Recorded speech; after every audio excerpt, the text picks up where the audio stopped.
BPL for life. All night? Oh, no. Splatter.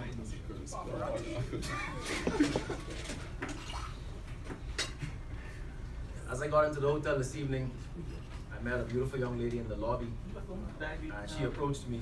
Say my BB. They trying to figure that out. And she approached me and asked me if I was the one that she'd seen on Facebook giving the speeches from Toastmasters. I told her no because I wasn't sure, honestly. And she called my name. She said, "Are you Christophe Mitchell?" I said, "Yes, that's me." She said, "Yes, you're the one." Stop. Wow. Ironically, I don't know if she's waiting for me or not, but we had a brief conversation. She complimented me on my delivery and my confidence with regards to my speaking. All right. Get number. I didn't get a phone number.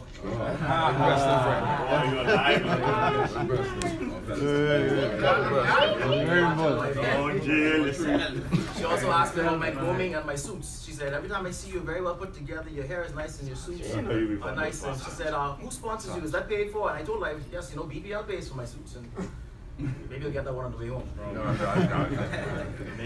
Mr. Chairman, distinguished Toastmasters and guests, a very pleasant good evening. Good evening. The topic for tonight is game time. As most of you know, like I said, my speeches have passed the 100,000 mark on Facebook. Which page? A combination of pages. Speak of Bahamas is one. Speak of Bahamas is one. My brother's page as well, Craig Mitchell, lives in New York City. And I think it's a great accomplishment for myself as well as the club, 1,600, for such a short time frame. When you reach a milestone like that, it changes people's perspective and perception on the way they see you, how they feel about you, how they think about you. And I realized that persons I would communicate and talk to on a daily basis, some of them don't call anymore. Persons I haven't seen in years, they now call and give me words of encouragement. And some people in your life will always remain consistent. And like I said, with the lady downstairs, the persons who I've never seen before, they would approach me and give me words of encouragement and tell me to carry on. All I want to say is thank you, thank you, thank you. I love it all. There you go. But this for me is passionate. I do this for the love and not for the likes. I'm not saying that you shouldn't click the like button on Facebook, but I do this because I like this. There you go. So when I speak from the heart. This to me is not a competition against my fellow Toastmasters or my peers. I spoke to my mentor the other day, distinguished Toastmaster Keith Major, and he told me that my greatest competition is me against myself, because there's always room for improvement. There are 4 main processes or stages when preparing for athletic competition, which also relates to everyday life. I will touch on them briefly. One is training, one is conditioning, there's execution, and there's recovery.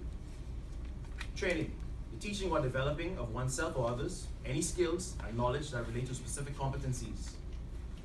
Conditioning, the modifying of a behavior. Execution, the carrying out of a plan, order, or course of action. And there's recovery, return to a normal state of health, mind, or strength. Which brings me to my first point, education, education, education. Education is the only guarantee of a better future. The uniform budget for our country has been cut drastically. They're playing games with our little darlings. It's game time. Hey. There you go.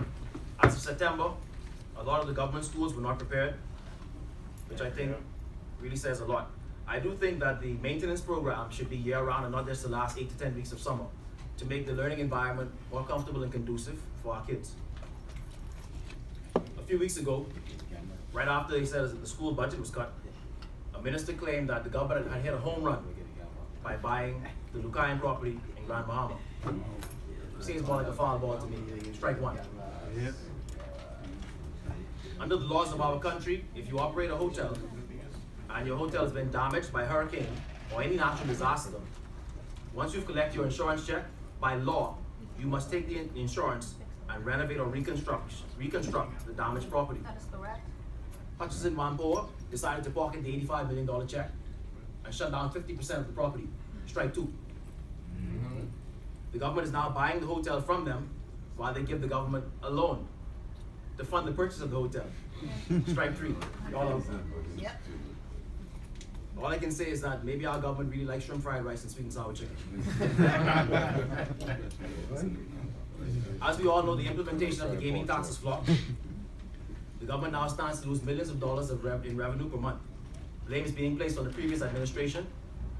Can we please leave the past alone and let's deal with the present? The minister claimed Californians need to save their money, stop gambling, pay their bills, make it with their lover, and buy a house.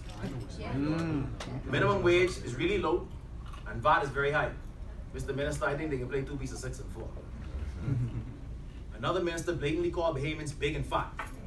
While I do agree, we do have a high rate of diabetes, obesity, high blood pressure, and cholesterol in our country.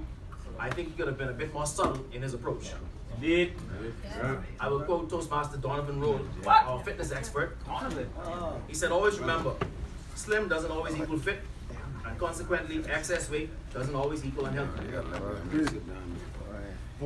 Another minister also claimed that the housing initiative, with regards to what is being promoted in our country, out of every 100 persons that apply, maybe 8 to 10 or less than 10 of them would qualify for a house.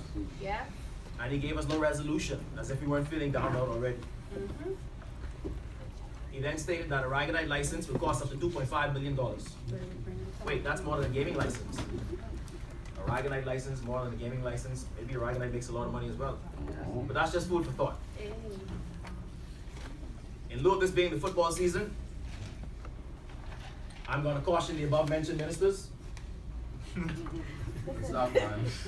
Yes. Oh Lord, now. Oh Lord, now. Excessive verbal diarrhea, unnecessary taunting, resulting in the web cafe boys getting an injunction.